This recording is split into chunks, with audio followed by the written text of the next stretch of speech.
Nam Mô A Di Đà Phật. Chào mừng quý vị đến với kênh Suối Nguồn Phật Pháp. Khi bình minh đầu tháng hé mở, những giọt sương mai còn đọng trên lá, từng làn gió nhẹ nhẹ mang theo hương trầm, âm thanh cuộc sống chậm lại. Đó là lúc tâm hồn chúng ta mời gọi sự tĩnh lặng, nhìn sâu vào nội tâm. Ngày mùng 1 tháng 7 âm lịch không chỉ là ngày đầu tháng bình thường, mà còn là cánh cửa tâm linh đặc biệt, mở ra mùa hiếu hạnh và mùa báo ân. Trong khoảnh khắc yên tĩnh ấy, ta được nhắc nhở hãy dừng lại, hít thở và lắng nghe chính mình.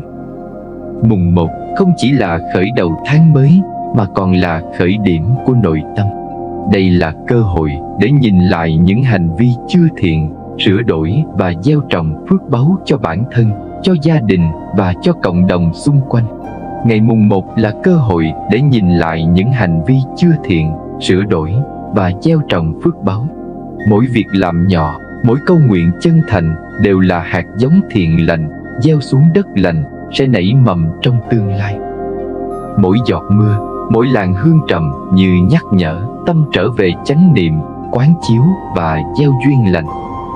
Quý đạo hữu kính mến, xin đừng quên bấm nút đăng ký kênh Suối Nguồn Phật Pháp và chia sẻ nội dung video này đến những người thân của bạn, để chúng ta có thể gặp lại nhau trong hành trình chiêm nghiệm và cùng tắm mát dưới dòng suối nhiệm màu của Phật Pháp. Trong không gian tâm linh của ngày mùng 1 tháng 7, chúng ta nhìn lại bản thân, gia đình và dòng tộc. Mỗi người mang trong mình những cảm xúc sân hận, tham lam chưa được giải quyết. Mùng 1 là dịp để dọn dẹp năng lượng tiêu cực, chuẩn bị cho chu kỳ mới của phước báu và thiện lành. Tri ân những người đã khuất, hồi hướng công đức cho tổ tiên, ông bà và những người đi trước không chỉ là nghi lễ, mà là hành động nối kết dòng tộc, nuôi dưỡng đạo đức và phước báu lâu dài. Chuyển hóa sân hận, ích kỷ thành lòng từ bi. Ngày mùng 1 nhắc nhở chúng ta luôn sống khiêm cung, yêu thương và biết tha thứ, dù những khó khăn và thử thách đời thường có vây quanh. Gieo duyên lành cho một chu kỳ mới. Mỗi hành vi thiện lành, mỗi câu nguyện chân thành tạo ra năng lượng tích cực, dẫn dắt tháng tiếp theo trong ánh sáng nội tâm. Một gia đình ở Huế giữ truyền thống mùng 1 dọn bàn thờ, thay nước, thắp nhang và đọc lời nguyện cho tổ tiên. Ban đầu chỉ là thói quen, nhưng qua nhiều tháng họ nhận ra mâu thuẫn giảm, mọi người cẩn trọng lời nói hơn. Trẻ con ngoan, hiểu biết về đạo hiếu tăng lên. Không gian gia đình trở nên ấm áp, yên tĩnh và thanh tịnh. Ngày mùng 1 không chỉ là khởi đầu tháng, mà là cơ hội để điều chỉnh bản thân, gieo trồng phước thiện và kết nối với tổ tiên. 3 câu nguyện vàng là phương pháp hồi hướng nhẹ nhàng nhưng vi diệu, mở ra 3 hướng. 1. Hướng về tổ tiên. 2. Hướng về tất cả chúng sinh. 3. Hướng về bản thân và gia quyến. Không cần lễ nghi cầu kỳ, chỉ cần tâm thành và chánh niệm. Mỗi câu nguyện là tia sáng từ nội tâm, lan tỏa đến mọi chiều không gian và thời gian. Câu nguyện 1. Hồi hướng cho tổ tiên, ông bà đã khuất. Bày tỏ lòng biết ơn sâu sắc, tưởng nhớ những người đã sinh ra và nuôi dưỡng chúng ta. Trong Phật Pháp, chữ hiếu là căn bản của mọi thiện nghiệp. Hiếu kính nuôi dưỡng đạo đức, hạnh phúc gia đình và phước báu dòng tộc. Câu nguyện hồi hướng cho tổ tiên, ông bà đã khuất có thể giúp gia đình hòa thuận, giảm tranh cãi, thanh lọc nghiệp xấu còn tồn đọng trong dòng tộc. Kết nối thế hệ hiện tại với tổ tiên, tạo nền tảng phước đức lâu dài. Một gia đình miền Bắc, mỗi mùng 1 họ dọn bàn thờ, châm nước, thắp hương và đọc câu nguyện. Ban đầu là thói quen, nhưng vài tháng sau, mâu thuẫn giảm hẳn, con cháu ngoan hơn. Quan hệ cha mẹ, con cái hòa thuận và ấm áp. Người già cảm nhận sự thanh thản và kết nối tinh thần với tổ tiên. Hành động nhỏ nhưng tâm sáng tạo ra quả lớn. Người tâm sáng làm ít nhưng quả sinh nhiều. Năng lượng thiện lành được gieo trồng đều đặn và lan tỏa. Câu nguyện 2. Hồi hướng cho tất cả chúng sinh. mở rộng lòng từ bi, cầu nguyện cho mọi loài, mọi người được an lạc. Đây là bước đầu trên con đường Bồ Tát hạnh. Cầu nguyện hồi hướng cho tất cả chúng sinh có thể giúp chuyển hóa sân hận, ích kỷ thành lòng thương yêu, tạo ra năng lượng tích cực lan tỏa xã hội, phát triển trí tuệ qua lòng từ bi. Một thanh niên ở tỉnh Khánh Hòa thực hành câu nguyện này mỗi tháng. Khi gặp xung đột công ty, anh bình tĩnh giải quyết, đồng nghiệp thấy môi trường hòa hợp hơn. Anh nhận ra lòng từ bi đối với chúng sinh cải thiện quan hệ cá nhân và xã hội. Khi tâm hướng thiện, phước báu không giới hạn trong gia đình, lan tỏa ra cộng đồng.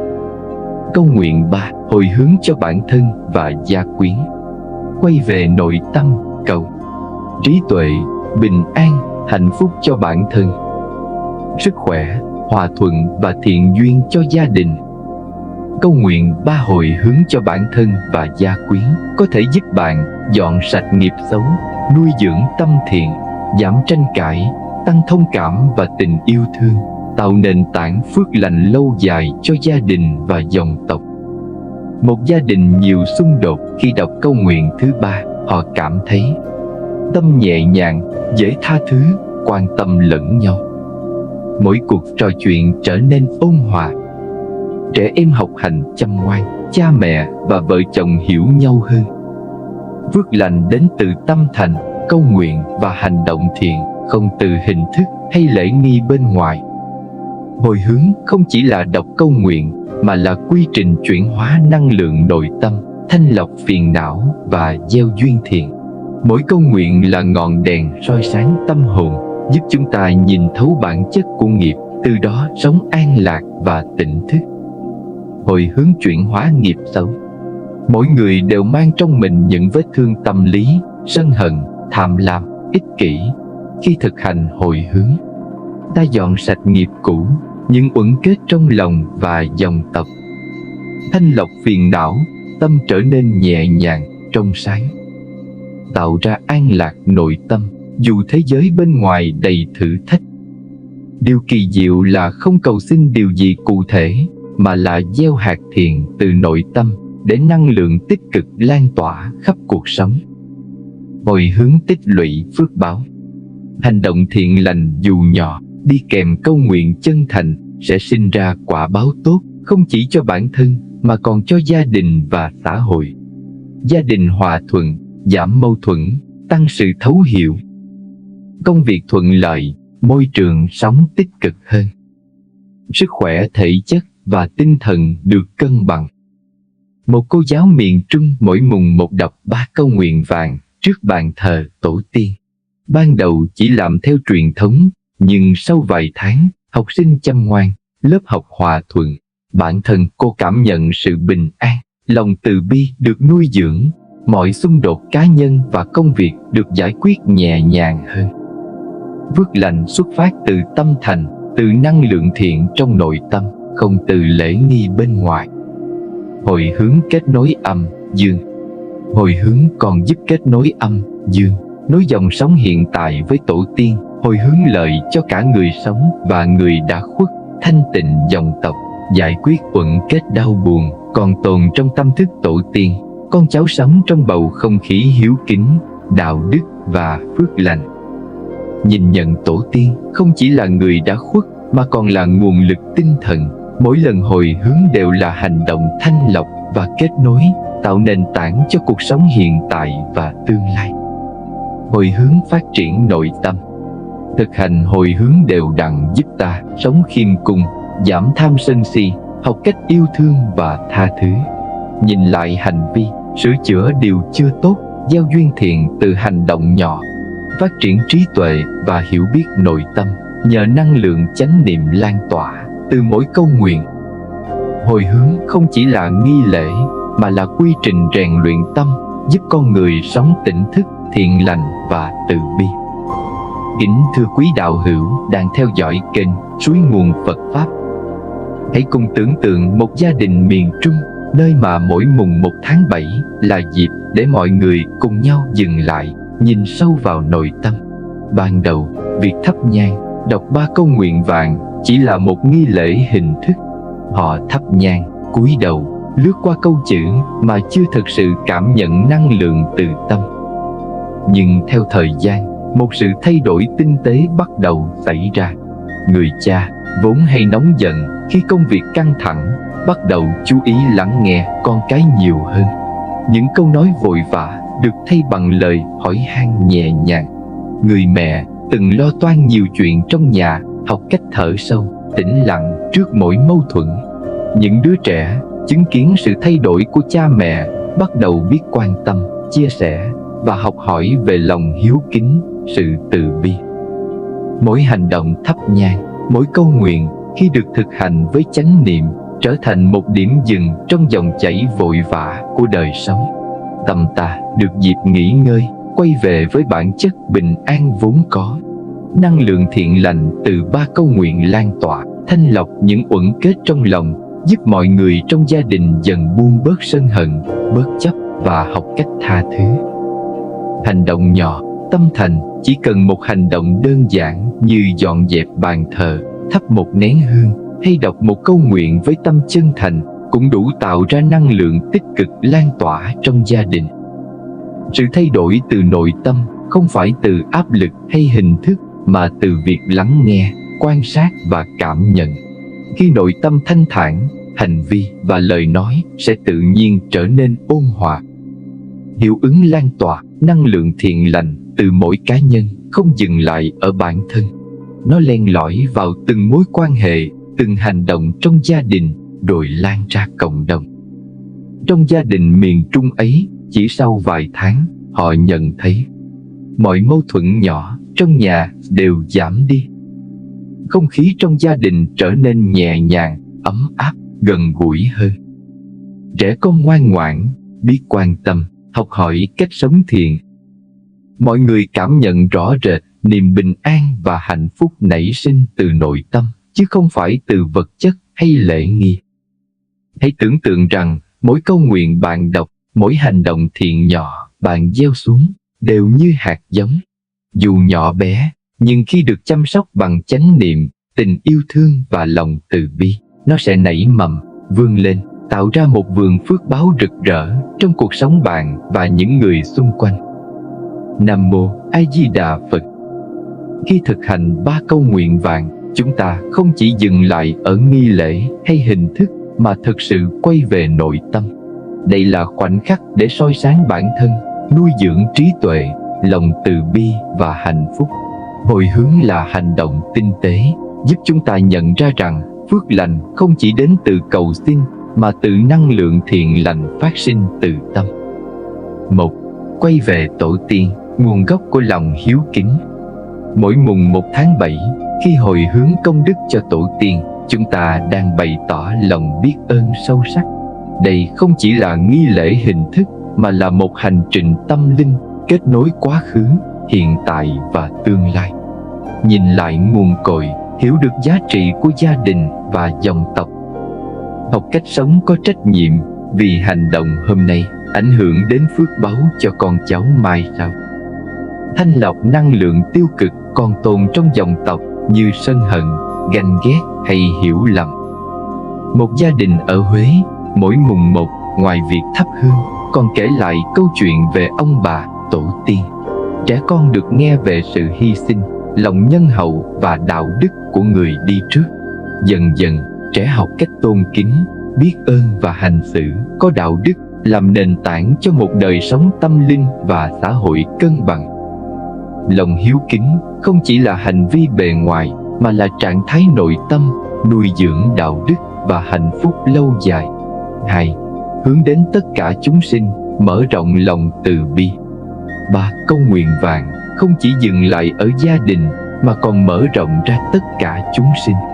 Đây là cơ hội để thực hành lòng từ bi, giảm bớt sân hận, ích kỷ và nuôi dưỡng trí tuệ thông qua sự quan sát và cảm nhận. Khi gặp mâu thuẫn trong xã hội, thay vì nóng giận, bạn học cách bình tĩnh, hiểu và tha thứ. Khi nhìn thấy nỗi khổ của người khác, bạn phát triển năng lượng thương yêu và lòng trắc ẩn. Năng lượng thiện lành lan tỏa, tạo ra môi trường sống tích cực, hài hòa. một thanh niên ở Sài Gòn thực hành câu nguyện thứ 2 mỗi tháng. Khi đồng nghiệp sai sót, thay vì trách móc, anh bình tĩnh nhắc nhở với tình yêu thương. Môi trường công sở trở nên hòa hợp hơn, mọi người học cách quan tâm lẫn nhau, hiệu quả công việc tăng lên và lòng từ bi trong anh cũng ngày càng sâu sắc. Khi tâm hướng thiện, phước lành không còn giới hạn trong gia đình mà lan tỏa ra cộng đồng và xã hội, tạo ra vòng tròn năng lượng tích cực bền lâu. 3. Hướng về bản thân và gia quyến, nuôi dưỡng nội tâm và hạnh phúc. Câu nguyện thứ 3 là cơ hội quay về nội tâm để nuôi dưỡng bình an, trí tuệ và hạnh phúc, thanh lọc nghiệp xấu, bớt sân hận và tham lam. Nuôi dưỡng tâm thiện, biết tha thứ, thông cảm và quan tâm lẫn nhau, tạo nền tảng phước lành lâu dài cho bản thân, gia đình và dòng tộc. Một gia đình từng nhiều xung đột, khi thực hành câu nguyện thứ 3, họ nhận thấy tâm trở nên nhẹ nhàng, bớt nóng giận. Các cuộc trò chuyện trong gia đình trở nên ôn hòa, dễ hiểu và yêu thương hơn. Trẻ em học được sự kiên nhẫn, cha mẹ học được cách quan tâm và thấu hiểu. Sức khỏe tinh thần được cải thiện, các mối quan hệ trở nên hài hòa hơn. Phước lành không đến từ cầu xin, mà từ năng lượng thiện lành nội tâm, kết hợp với hành động và lời nói chân thành.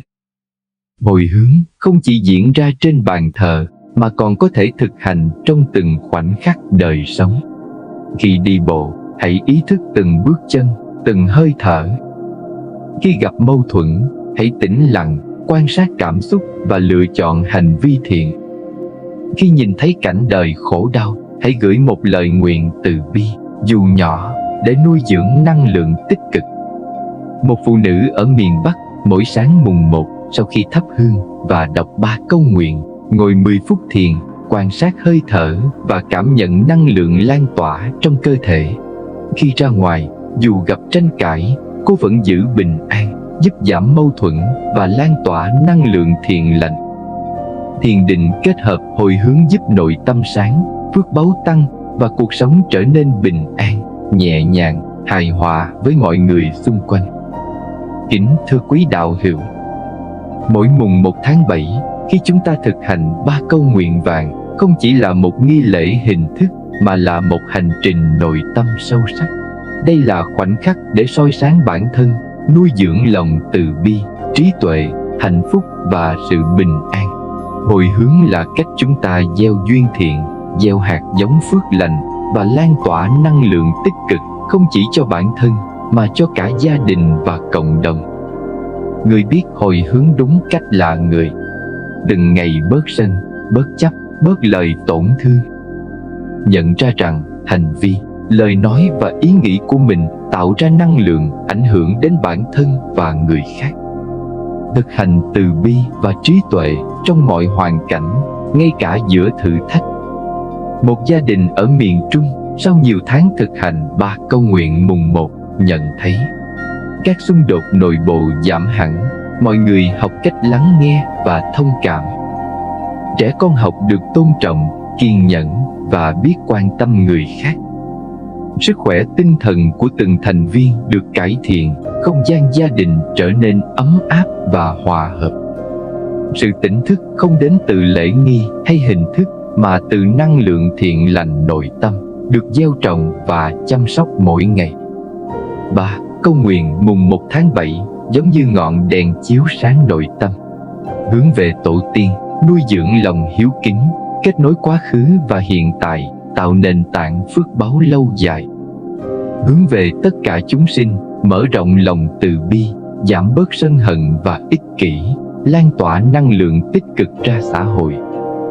Hướng về bản thân và gia quyến, nuôi dưỡng trí tuệ, bình an và hạnh phúc, giảm xung đột, tăng sự thông cảm và yêu thương.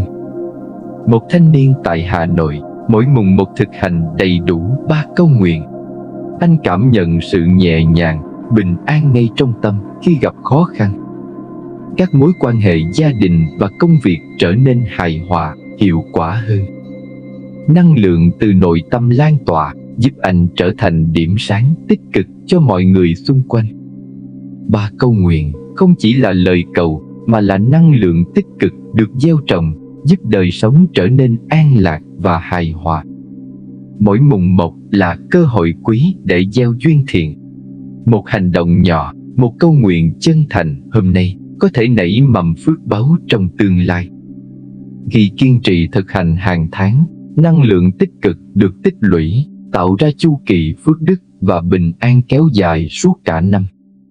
Hồi hướng đúng cách giúp kết nối âm, dương, thanh tịnh dòng tộc, nuôi dưỡng sự hòa hợp và tình thương giữa các thế hệ.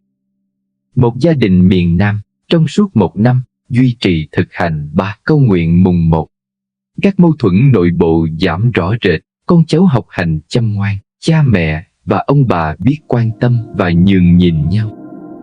Công việc, sức khỏe và các mối quan hệ xã hội đều phát triển thuận lợi hơn. Họ nhận ra không phải cầu xin mà chính sự chân thành và năng lượng thiện lành nội tâm tạo ra thay đổi thực sự. Khi tâm sáng và hành động thiện lành đều đặn, quả phước sẽ sinh ra tự nhiên, không cần hình thức hay lễ nghi cầu kỳ. Kính thưa quý đạo hữu đang theo dõi kênh Suối Nguồn Phật Pháp. Hãy ngồi trước bàn thờ, chắp tay và đọc 3 câu nguyện chân thành. Không cần hình thức cầu kỳ, chỉ cần tâm thật lòng. Bạn sẽ cảm nhận năng lượng bình an lan tỏa, sưởi ấm tâm hồn. Phước báu âm thầm được gieo trồng cho bản thân, gia đình và thế giới xung quanh. Mỗi mùng 1 là cơ hội để gieo duyên lành, và nếu kiên trì, cả năm sẽ tràn đầy phước đức, an lạc và tình thương.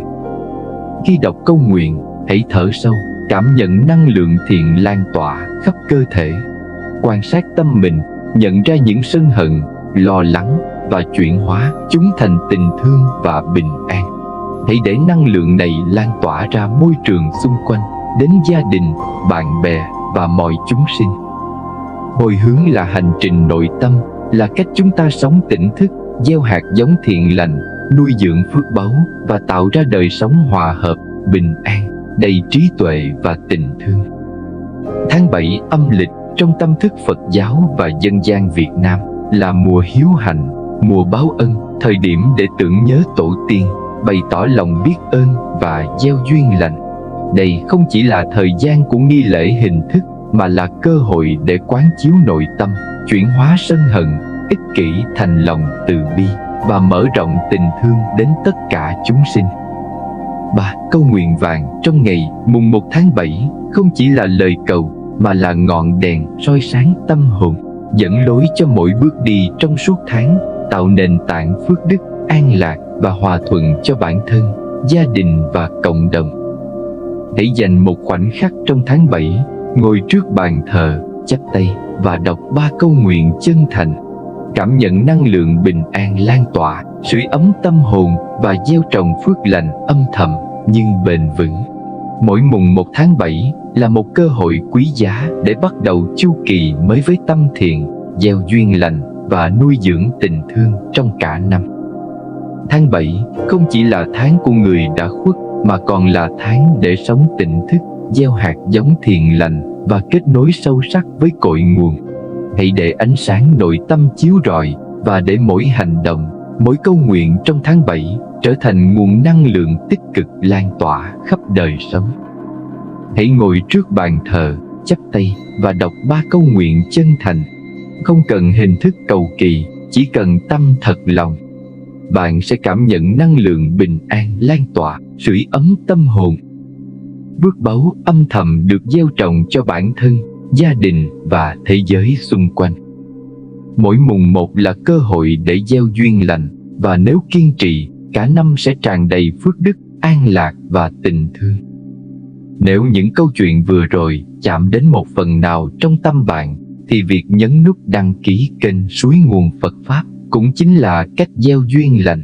Mỗi lượt thích, mỗi bình luận đều giống như thắp lên một ánh sáng nhỏ cho ai đó đang lạc lối, hoặc gửi đi một làn gió ấm lành đến muôn phương. Một bình luận đơn giản A Di Đà Phật cũng có thể trở thành cầu nối năng lượng thiện, tạo duyên lành cho cả bản thân và người khác. Hẹn gặp lại các bạn ở những video khác trên kênh Suối Nguồn Phật Pháp.